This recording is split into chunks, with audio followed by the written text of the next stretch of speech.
11th में आने के बाद बच्चों को सबसे ज्यादा जो कंफ्यूजन होती है वो इन दोनों टॉपिक्स के अंदर होती है कि मोलैरिटी क्या है और मोलैलिटी क्या है। ठीक है, तो आज इस वीडियो के अंदर हम इन दोनों का एकदम बारीकी से डिफरेंस समझेंगे, कौन कब कहाँ क्यों इस्तेमाल किया जाता है इसके बारे में बात करेंगे, और बात करेंगे इसके ऊपर कुछ क्वेश्चंस की, कुछ न्यूमेरिकल्स की। ये सेम टॉपिक आपको 12th क्लास तक जो है काम आएगा। ठीक है, तो हम पहले क्या करते हैं, इसकी थोड़ी स्टार्टिंग देखते हैं। स्टार्टिंग इसकी होती है कंसंट्रेशन ऑफ सॉल्यूशन से। ठीक है, कंसंट्रेशन ऑफ सॉल्यूशन। तो कंसंट्रेशन ऑफ सॉल्यूशन का सीधा सीधा मतलब क्या होता है कि भाई एक सॉल्यूशन के अंदर कितना सॉल्यूट पड़ा है, amount of solute present in A solution. इस चीज को उसकी कंसंट्रेशन कहा जाता है। ठीक है, अब अगर ये सॉल्यूशन सैचुरेटेड हो गया, सैचुरेटेड सॉल्यूशन का मतलब ये होता है कि भाई अब और कोई सॉल्यूट इसमें ऐड नहीं कर सकते, no more solute can added. अब जो है इस समय पर इसकी जो कंसंट्रेशन है या फिर अमाउंट ऑफ सॉल्यूट जो होगा वो सॉल्युबिलिटी कहलाएगी।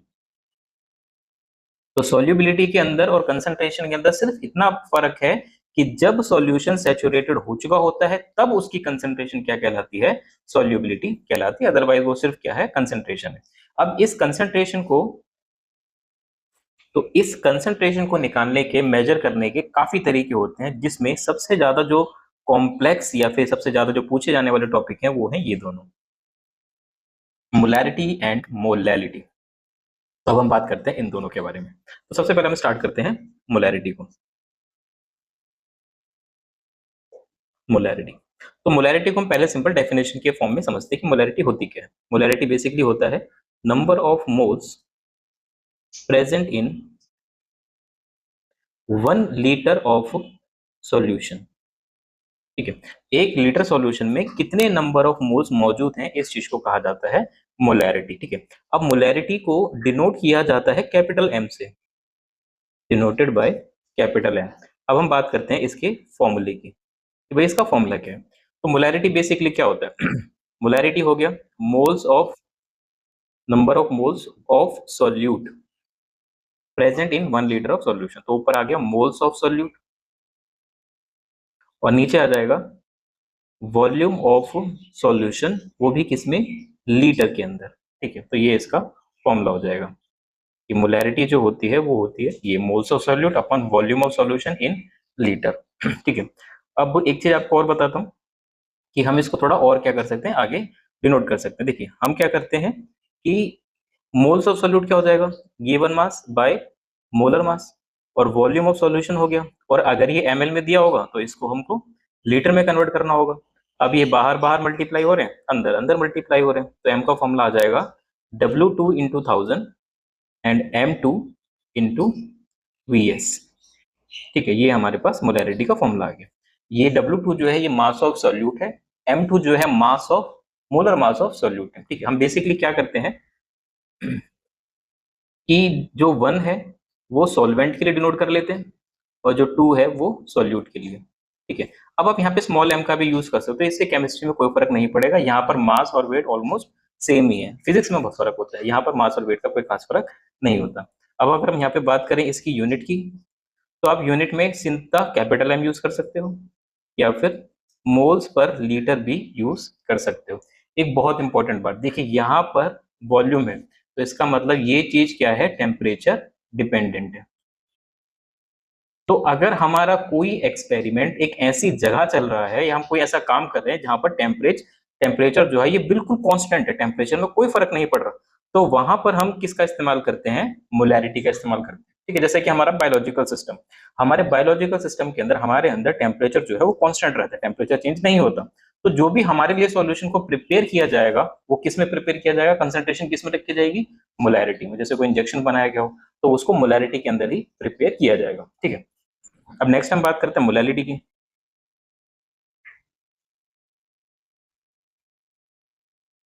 अब जो मोलैलिटी होती है इसमें और उसमें बहुत थोड़ा सा फर्क है। ये है number of moles of solute in 1 kg of solvent. देखिए यहाँ पर क्या है, सॉल्वेंट है, और यहाँ पर क्या है, 1 लीटर ऑफ सॉल्यूशन था। अब सॉल्यूशन के अंदर सॉल्यूट और सॉल्वेंट दोनों यूज हो जाते हैं। ठीक है, तो सॉल्यूशन का मतलब ध्यान रखिए, सॉल्यूशन होता है हमारा सॉल्यूट प्लस सॉल्वेंट, और यहाँ पर हमने सिर्फ और सिर्फ इसको देखना है सॉल्वेंट को। ठीक है, तो ये हो गया हमारा मोलैलिटी। अब हम मोलैलिटी के डिनोट कैसे करते हैं वो देखते हैं। मोलैलिटी को जो डिनोट किया जाता है वो है स्मॉल एम।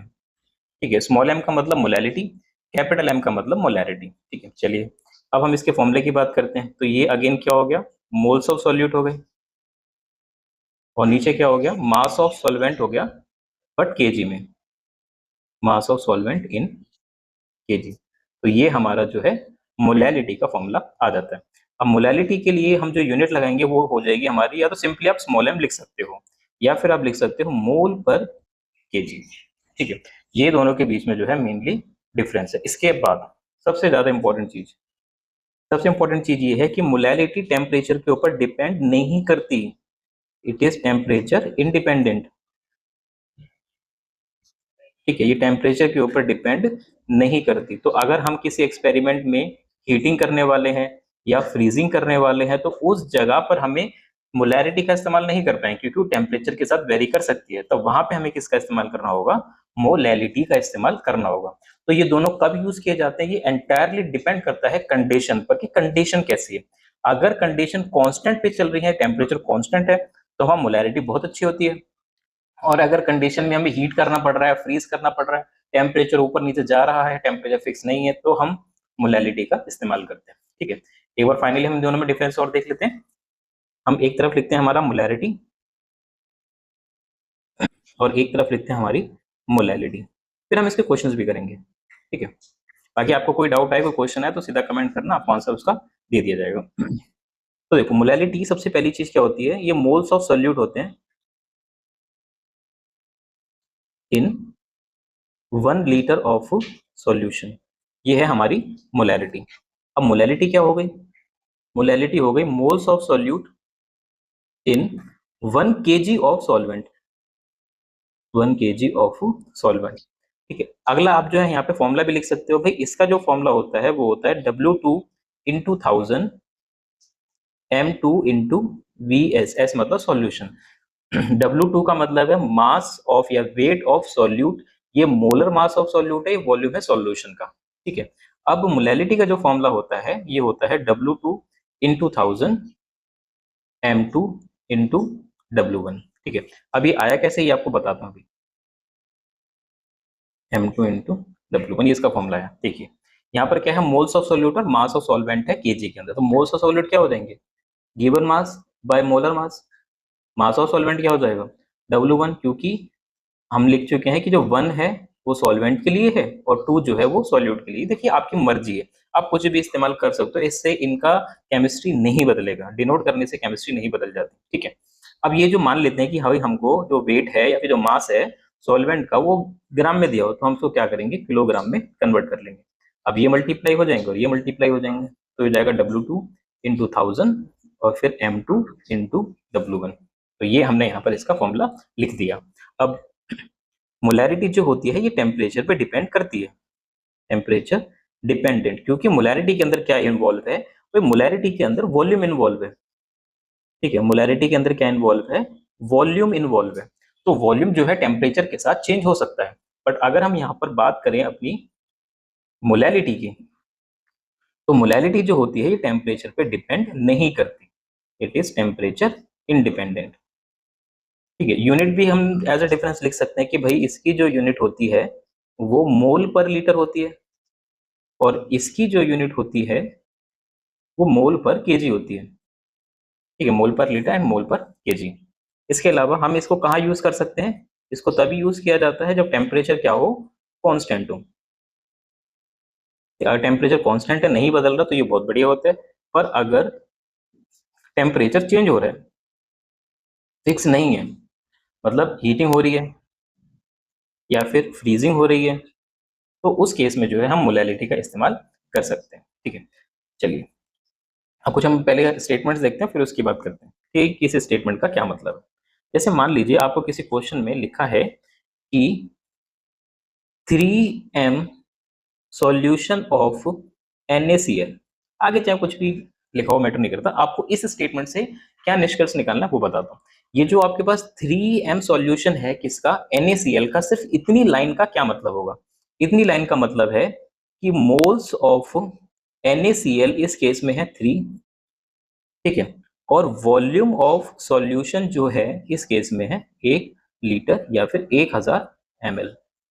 सिर्फ इतनी इंफॉर्मेशन से आप यहाँ पर मोलर मास ऑफ NaCl निकाल सकते हो। पता ही है आपको, ये हो जाता है 23 और ये हो जाता है 35.5, तो ये हो जाएगा आपका 58.5। अब आपके पास मोल्स है, मोलर मास है, आप इसका गिवन मास निकाल सकते हो सिर्फ इतनी इंफॉर्मेशन से, ठीक है। एक और इन्फॉर्मेशन आपको बता दूं, सेम चीज उसके लिए भी होगी, मोलैरिटी के लिए भी हो सकती है। जैसे आपको लिखा हुआ है कि भाई आपको 4 स्मॉल m सॉल्यूशन दिया हुआ है किसी भी चीज को, तो इसका मतलब ये 4 मोल्स हो गए उस पर्टिकुलर सॉल्यूट के इन 1 kg ऑफ सॉल्वेंट। यहाँ पर आपको ध्यान रखना है कि ये आपको सॉल्वेंट के अंदर दी हुई है और ये आपको सॉल्यूशन के अंदर दे रखी हुई है, तो इन चीजों को आपको बहुत ज्यादा ध्यान रखना है। अगर सोचिए आपको दो डिफरेंट मोलैरिटी और डिफरेंट वॉल्यूम्स दिए हों, ठीक है, डिफरेंट मोलैरिटी और डिफरेंट वॉल्यूम, उसके लिए बहुत सिंपल सा फॉर्मूला आप लगा सकते हो, m1v1 गिव्स m2v2। तो डिफरेंट मोलैरिटीज के लिए आप ये वाला फॉर्मूला जो है बड़े आराम से लगा सकते हो, ठीक है। तो ये इन्फॉर्मेशन समझ में आ गई। अब हम क्या करते हैं, इसके कुछ क्वेश्चंस करते हैं। तो ये क्वेश्चन बहुत अच्छा क्वेश्चन है, बहुत मतलब ये क्वेश्चन ऐसा है कि आपके सारे कॉन्सेप्ट जो है अच्छे से कर देगा। तो देखो, सबसे पहले हमको देखना है कि हमको दिया क्या है। हमको दिया है NaCl का एक सॉल्यूशन जिसकी मोलैरिटी है 3m और इसकी जो डेंसिटी है वो 1.25 ग्राम पर ml है, ठीक है। तो क्वेश्चन करने का सबसे बढ़िया तरीका ये होता है कि आपको लिखना होता है कि आपको गिवन क्या क्या है। आपको यहाँ पर गिवन है सॉल्यूट, और सॉल्यूट के नाम पर कौन गिवन है, NaCl, ठीक है। अब आपको इस सॉल्यूशन की या इसके सॉल्यूशन की मोलैरिटी दी हुई है 3m, इसी सॉल्यूशन की आपको डेंसिटी भी गिवन है 1.25 ग्राम पर ml। तो पहले हम जो कॉन्सेप्ट हमने पढ़ा है उसके अकॉर्डिंग करेंगे, फिर मैं आपको एक डायरेक्ट फॉर्मूला भी बताऊंगा कि कभी भी डेंसिटी और मोलैरिटी का अगर आपको डायरेक्ट क्वेश्चन आए तो सिर्फ एक फॉर्मूला लगाना है और आपका आंसर आ जाएगा, ठीक है। तो ये हमको मिल चुका है। हमको निकालना क्या है, हमको इसमें इसकी मोलैरिटी फाइंड करनी है, ठीक है, हमको फाइंड करनी है इसकी मोलैरिटी। तो पहले हम इन चीजों से कुछ इंफॉर्मेशन निकालते हैं। देखिए, हमको लिखा हुआ है यहाँ पर 3m सॉल्यूशन ऑफ NaCl। अब इस लाइन का मतलब क्या है, सबसे पहली चीज इस लाइन का मतलब ये है कि 3 मोल्स ऑफ NaCl है 1 लीटर ऑफ सॉल्यूशन। इसका मतलब यहाँ पर हमको number of moles of NaCl कितने दे दिए हैं, 3, और वॉल्यूम ऑफ सॉल्यूशन कितना दे दिया है हमें, 1 लीटर या फिर 1000 ml, ठीक है। ये हमको मिल चुका है। अब हमको देखना है कि हमें फाइंड क्या करना है, हमें फाइंड करना है मोलैलिटी। अब देखिए, मोलैलिटी का जो फॉर्मूला होता है वो होता है W2, एक सेकेंड, हाँ, तो हमको फाइंड करना है मोलैलिटी। मोलैलिटी का फॉर्मूला था W2 into 1000 M2 into W1, ये इसका फॉर्मूला है, ठीक है। तो हम देखते हैं कि हमारे पास क्या क्या है और हमें क्या क्या चाहिए होगा। W2 नहीं है हमारे पास, M2 नहीं है हमारे पास, W1 वो भी नहीं है हमारे पास, 1000 वो तो कॉन्स्टेंट वैल्यू। तो अब हम क्या करेंगे, इनको निकालते हैं इस इंफॉर्मेशन से, ठीक है। देखो, हमको जो W2 है या फिर सॉल्यूट है वो NaCl दिया हुआ है, हमारे पास NaCl के नंबर ऑफ मोल्स हैं, हम इसका मोलर मास फाइंड कर सकते हैं, ठीक है। ये N2 लिख देते हैं हम, क्योंकि नंबर ऑफ मोल सॉल्यूट के, मोलर मास कितना हो जाएगा NaCl का, 23 प्लस Cl का होता है 35.5, तो जो इसका मोलर मास आ गया वो 58.5 ग्राम पर मोल आ गया, ठीक है। 58.5 ग्राम पर मोल इसका मोलर मास आ गया। अब नंबर ऑफ मोल्स हमें पता है, तो देखिए नंबर ऑफ मोल्स का एक फॉर्मूला होता है, यहाँ लिख देता हूँ। नंबर ऑफ मोल्स का जो फॉर्मूला होता है वो होता है given mass by molar mass, ठीक है। ये है नंबर ऑफ मोल्स का फॉर्मूला। अब यहाँ पर हमको ये दिया हुआ है, ये भी दिया हुआ है, W2 हमको निकालना है, तो हम W2 बड़े आराम से निकाल लेंगे यहाँ से। तो W2 आ जाएगा हमारे पास number of moles multiplied by molar mass, ठीक है। तो नंबर ऑफ मोल्स यहाँ पर कितने हैं हमारे, 3, मोलर मास कितना है हमारा 58.5। अब हमको क्या करना है, इनको बस मल्टीप्लाई करके लिख देना है। तो इनको मल्टीप्लाई कर देंगे तो हमारे पास 870 एमपी आ गया। चलो कोई नहीं, हम इसको मैनुअली मल्टीप्लाई करते हैं। ठीक है, 58.5, उसने तो नहीं क्या ही सुन लिया। तो 5×3 = 15, हम 14, 24 और 1 25, 5×3 = 15, 16, 17, तो ये आ गया हमारे पास 175.5 ग्राम। तो इसमें से हमारे पास W2 तो आ गया, 1000 भी हमारे पास आ गया, M2 भी हमारे पास आ गया। अब हमको सिर्फ और सिर्फ क्या निकालना है, W1 निकालना है। तो अब W1 हम कैसे निकालेंगे उसकी बात करते हैं। ठीक है, देखिए यहाँ पर हमारे पास डेंसिटी है। ठीक है, डेंसिटी किसकी है, सॉल्यूशन की। तो हम लिखते हैं डेंसिटी के बारे में।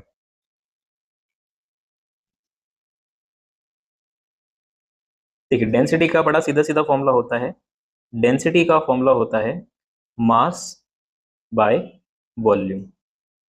ठीक है, ये हो गया हमारा डेंसिटी का फॉर्मूला। ठीक है, तो अगर हमको डेंसिटी सॉल्यूशन की दी हुई है तो मास भी सॉल्यूशन का होगा और वॉल्यूम भी सॉल्यूशन का होगा। तो डेंसिटी ऑफ सॉल्यूशन ये हो जाएगी मास ऑफ सॉल्यूशन और वॉल्यूम ऑफ सॉल्यूशन। अब डेंसिटी हमको दी कितनी हुई है, 1.25, 1.25। मास ऑफ सॉल्यूशन है नहीं हमारे पास, एक सेकंड ये मैथ सॉल्वर बंद कर दूं, बेकार ही नहीं क्या ही लग रहा है। तो ये हो गया हमारे पास मास ऑफ सॉल्यूशन और नीचे क्या आएगा, volume of solution. Volume of solution हमारे पास कितना है, 1 लीटर। अब देखिए ग्राम पर एमएल में, तो हमको इसको भी एमएल के अंदर ही रखना पड़ेगा। तो हमारे पास मास ऑफ सॉल्यूशन जो आ जाता है वो आ जाता है 1.25 इंटू 1000। तो ये आ जाएगा हमारे पास 1250।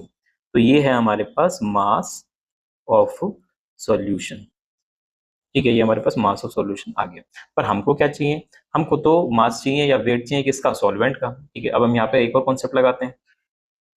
कॉन्सेप्ट है ये कि भाई जो हमारा सॉल्यूशन होता है, सॉल्यूशन होता है मास, सॉरी, सॉल्यूशन होता है हमारे पास सॉल्यूट प्लस सॉल्वेंट। ठीक है, अब चाहे मास की बात करी जाए चाहे वॉल्यूम की बात की जाए, तो सॉल्वेंट जो होगा हमारे पास वो क्या होगा, सॉल्वेंट होगा सॉल्यूशन माइनस सॉल्यूट। तो हम यहाँ पर मास ऑफ सॉल्वेंट निकालना चाहते हैं। अगर हम मास ऑफ सॉल्वेंट निकालना चाहते हैं तो हमको दोनों के मास को क्या करना पड़ेगा, माइनस कर देना पड़ेगा। ठीक है, तो देखिए सॉल्यूशन का मास तो आ गया हमारे पास ये, तो हमको निकालना है यहाँ पर मास ऑफ सॉल्वेंट। तो मास ऑफ सॉल्यूशन है हमारे पास 1250 माइनस सॉल्यूट का मास हमने निकाल दिया 175.5 इक्वल, तो ये आ जाएगा हमारे पास 1074.5 ग्राम। ये आ गया हमारे पास मास ऑफ सॉल्वेंट। ठीक है, तो हमारे पास मोल्स ऑफ सोल्यूट भी है। ठीक है, मोल्स ऑफ सोल्यूट है हमारे पास ये 3 मोल्स ऑफ NaCl, और अब हमारे पास मास ऑफ सॉल्वेंट भी मौजूद है। तो अब हम निकालते हैं मोलैलिटी। ठीक है, मोलैलिटी, मोलैलिटी हमको याद है क्या थी, मोलैलिटी थी moles of solute in 1 kg, sorry हम इसमें सीधा लिखते हैं कि moles of solute upon mass of solvent in kg। तो मोल्स ऑफ सॉल्यूट हमारे पास 3 है, क्वेश्चन में गिवन है। Mass of solvent in kg मतलब इसको kg में कर दो, तो आप ऊपर मल्टीप्लाई कर दो 1000 और नीचे आपका आ जाएगा ये 1074.5। ठीक है, अब आप इसको बस क्या करना है, हमें मल्टीप्लाई करना और डिवाइड करना है। ये आ जाएगा हमारा 3000, ये ऊपर एक और जीरो लगा देते हैं 10745। देखिए ये 10,000 मोटा मोटा 11,000 और ये, तो ये करीब करीब जो है आंसर हमारा राउंड फिगर 2.9 के आसपास आ जाना चाहिए। तो इसकी जो मोलैलिटी आ जाती है हमारे पास वो आ जाती है 2.9 मोल पर केजी। ये हमारा फाइनल आंसर आ जाता है। बाकी अगर हम बिल्कुल एग्जैक्टली बात करें तो याद रखिए बिल्कुल एग्जैक्ट जो इसका आंसर आएगा एकदम कैलकुलेटर वगैरह से करने के बाद, वो इसका आंसर आएगा 2.79 मोल पर केजी। ये इसका एक्चुअल आंसर है। ठीक है, कई बार क्या होता है हम थोड़ा अंदाजा लगा के भी आसपास का आंसर लिख सकते हैं। तो ये हमारा टॉपिक हो गया मोलैरिटी वर्सेस मोलैलिटी। ठीक है, और कोई डाउट हो तो आप मुझे कमेंट के अंदर पूछ सकते हैं। तो ये तो प्रॉपर एक्सप्लेनेशन के साथ हो गया कि हमने एक एक चीज को खोल खोल के पढ़ा है। ठीक है, इसके बाद मैं आपको एक ऐसा डायरेक्ट फॉर्मूला बताता हूँ जो डेंसिटी से सीधा मोलैलिटी को फाइंड कर लेगा। मतलब डेंसिटी, मोलैरिटी और मोलैलिटी इन तीनों का एक परफेक्ट ब्लेंड फॉर्मूला ये बनता है। इसमें से आप किसी को भी जो है फाइंड आउट कर सकते हो, खासकर मोलैलिटी को। ठीक है, अब हम क्या करते हैं, इसमें वैल्यू पुट करके इसकी कंफर्मेशन देखते हैं। हमको मोलैरिटी फाइंड करनी है, तो 1000 इंटू मोलैरिटी कितनी है हमारी 3, 1000 इंटू डेंसिटी कितनी है 1.25, माइनस मोलैरिटी कितनी है हमारी 3 इंटू मोलर मास कितना था 58.5। ठीक है, तो अब हम क्या करते हैं, सिंपली इसको कैलकुलेट करते हैं। ये आ जाएगा हमारा 3000, ये आ जाएगा 1250 माइनस 24 और 1 25, 15 16, लेकिन थोड़ा सा तो 5 3 15 और 24 और 1 25, 16 17, ये आ गया 175.5। तो 3000 इनको अगर हम माइनस कर दें तो हमारे पास आ जाता है 1074.5 एंड फाइनल आंसर अगेन हमारा 2.79 आ जाएगा। इस फॉर्मूले से क्या है, आपका समय बच जाएगा।